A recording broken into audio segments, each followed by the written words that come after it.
Recebi uma carta sem remetente, escrita com tinta escura demais para ser só tinta e com palavras que pareciam sussurradas, não escritas. Aquela caligrafia, ela tremia, como se tivesse medo do que dizia. E mesmo assim, eu ali, dizia apenas: o conde aguarda e o tempo se curva à sua fome. No verso, um símbolo desenhado à mão, uma lua em eclipse sendo coberta por garras. Naquele instante, o ar ficou mais pesado ao meu redor, como se o tempo tivesse parado para ouvir meu próximo passo. Não sei dizer por que não ignorei. Talvez tenha sido curiosidade, ou talvez algo muito mais antigo me chamava, e eu, sem saber, já pertencia a ele. Decidi seguir o endereço indicado numa vila remota dos Cárpatos, quase esquecida pelo mapa e pela lógica. Durante a viagem, as pessoas desviavam o olhar quando eu perguntava pelo castelo. Um velho me segurou pelo braço, forte demais para a idade dele, e murmurou: "Se você o vê, ele já te viu há tempos?"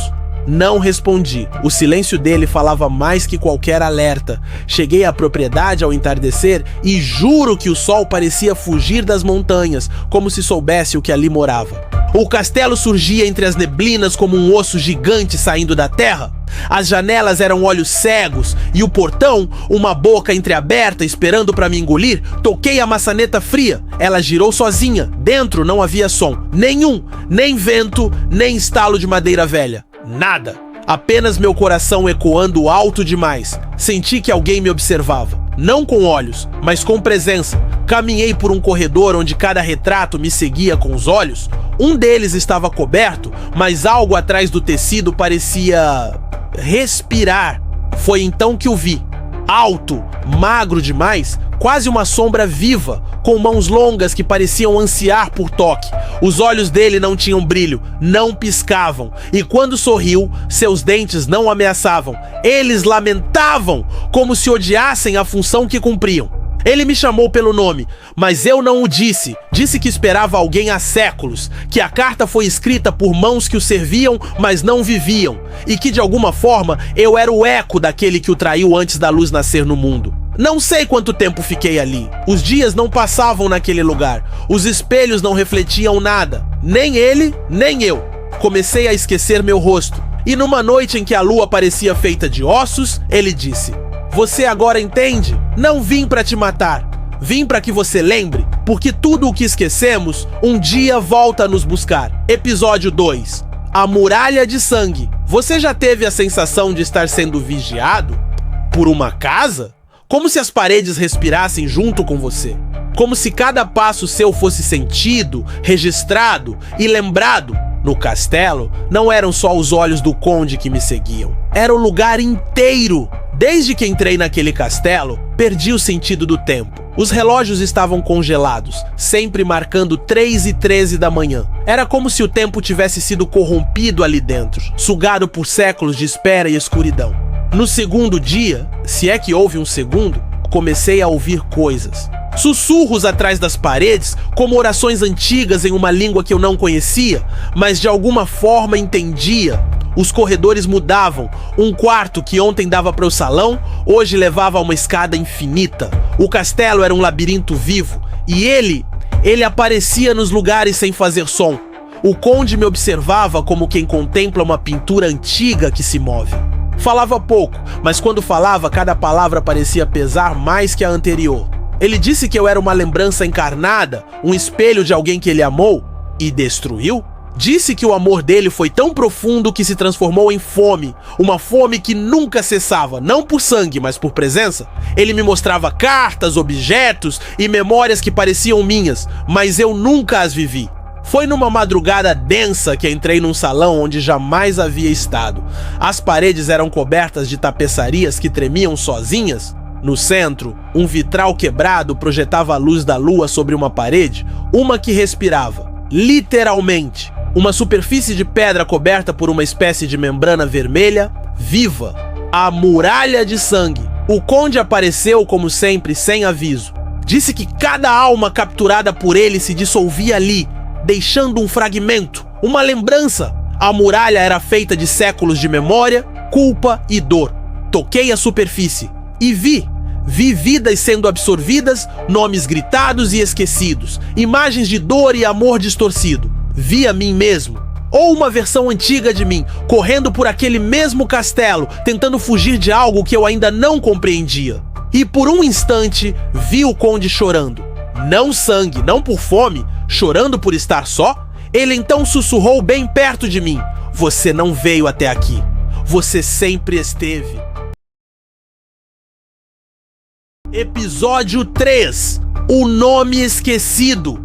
Dizem que há coisas que, se lembradas, abrem portas que jamais deveriam ser tocadas. Mas ninguém fala sobre o que acontece quando começamos a lembrar de algo que nunca vivemos. Passei a sonhar com o castelo mesmo acordado.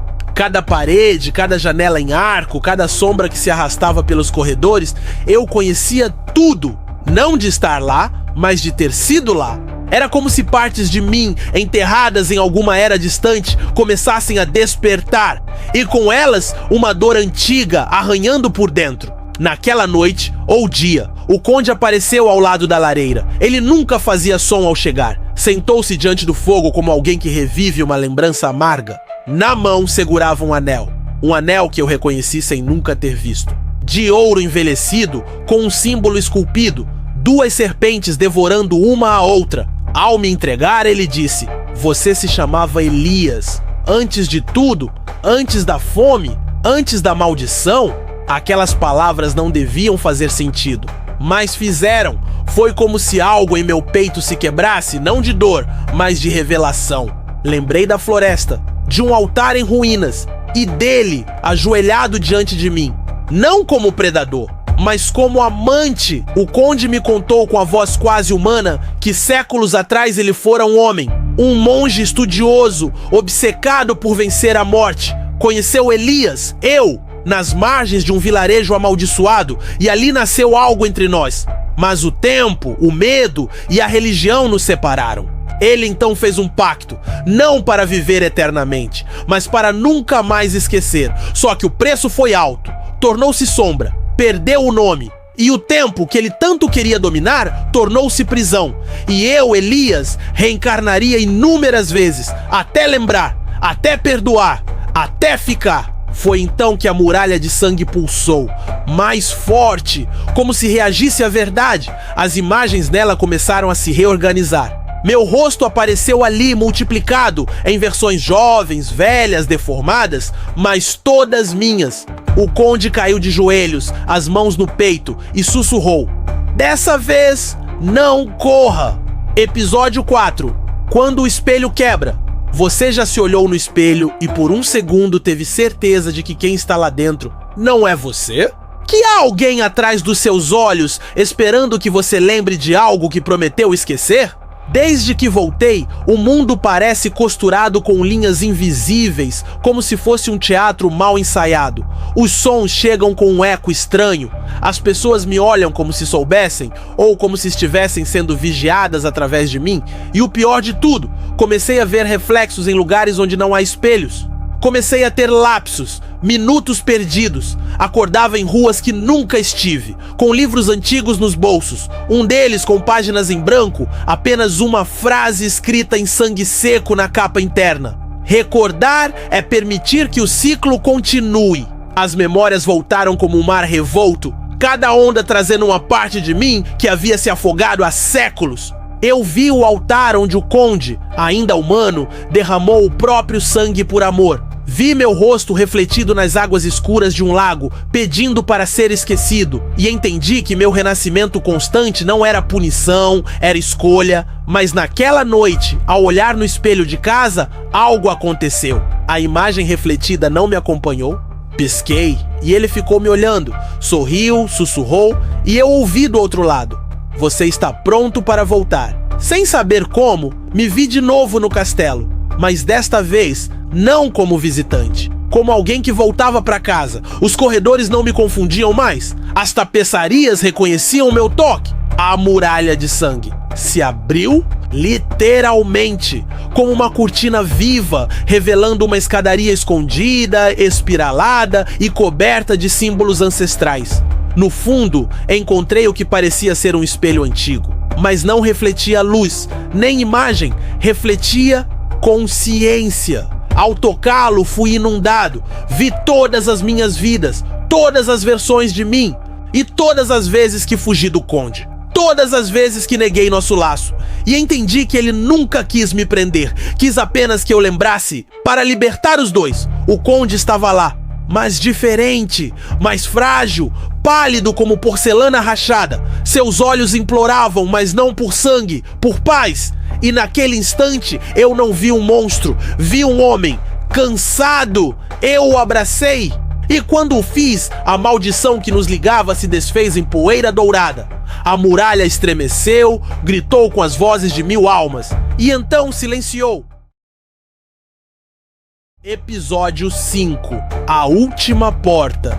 Às vezes o fim não é um ponto final, é apenas a lembrança de que existimos por algo maior, e que até as sombras merecem descanso. Desde que o Conde partiu, ou talvez tenha finalmente descansado, a escuridão ao meu redor mudou de forma. Não é mais opressiva, é familiar, é como o silêncio depois de uma música que tocou por séculos. E mesmo assim, há algo que insiste em me chamar de volta, um eco distante, uma porta que nunca deveria ter sido aberta. Mas foi. Certa noite, o vento sussurrou meu nome da forma como ele fazia. A janela, trancada por dentro, se abriu sozinha, e lá fora, na colina, onde nenhuma construção jamais existiu, eu vi a silhueta do castelo, de novo, como se o tempo tivesse voltado para um último ato. Fui até lá. Meus pés sabiam o caminho. Ao atravessar os portões, encontrei o salão em ruínas, mas ainda vivo, como se as pedras tivessem memória. Caminhei até a muralha de sangue, agora seca, rachada, mas ainda pulsante, como o último vestígio de um coração antigo. No centro dela, uma porta havia surgido, de madeira escura, entalhada com símbolos que só agora eu entendia. Aquela era a última porta, a que ele nunca abriu. Entrei. Do outro lado, não havia escuridão. Havia espelhos, milhares deles, flutuando no ar, girando em silêncio, e cada um refletia uma versão de mim. Algumas boas, outras monstruosas, algumas que ainda não vivi, outras que não quero viver. Era o ciclo inteiro ali em exposição. O passado, o presente e tudo o que poderia ser. No centro havia uma cadeira, e sobre ela, uma carta, escrita à mão, com minha letra, mas eu nunca a escrevi. Se chegou até aqui, então lembrou de tudo, inclusive do que prometeu esquecer. Eu fui Elias, eu fui sombra, eu fui silêncio, mas agora sou escolha, e escolho não mais repetir. Ao terminar de ler, os espelhos começaram a se partir. Cada estilhaço atravessava minha pele como vidro vivo, mas não doía, era libertador. Como se algo se quebrasse não fora de mim, mas dentro, e finalmente houvesse espaço para respirar. Quando tudo virou pó, eu estava só, no escuro, mas em paz. Toda história tem um fim, mas algumas continuam em silêncio dentro de nós. Eu caminhei entre as sombras por tempo demais, busquei respostas onde só havia ecos, fugi de memórias que gritavam em minha pele, tentei ser esquecimento. Mas acabei sendo lembrança. O castelo, o conde, os reflexos partidos, os espelhos que não mentiam, tudo isso foi real. Real não no sentido de matéria, mas de marca. Há coisas que não podemos tocar, mas que tocam a gente todos os dias. O passado é uma delas. Agora que o ciclo se fechou, que as portas se calaram e os olhos antigos descansaram, eu posso enfim olhar para o espelho e ver a mim mesmo, sem medo, sem fragmentos. A escuridão ainda vive lá fora, sempre viverá. Mas dentro de mim, há paz. Uma paz conquistada à custa de memórias dolorosas, mas necessárias. Porque só enfrentando aquilo que nos assombra é que a luz faz sentido. Se essa história te alcançou, talvez não seja apenas a minha. Talvez algo dentro de você também estivesse esperando ser libertado. Uma dor antiga, um silêncio, um reflexo esquecido. Obrigado por caminhar comigo até aqui. Que suas sombras te abracem, mas nunca te aprisionem. E que ao se olhar no espelho, você se reconheça inteiro, livre. Nosferatu partiu, mas nós seguimos vivos.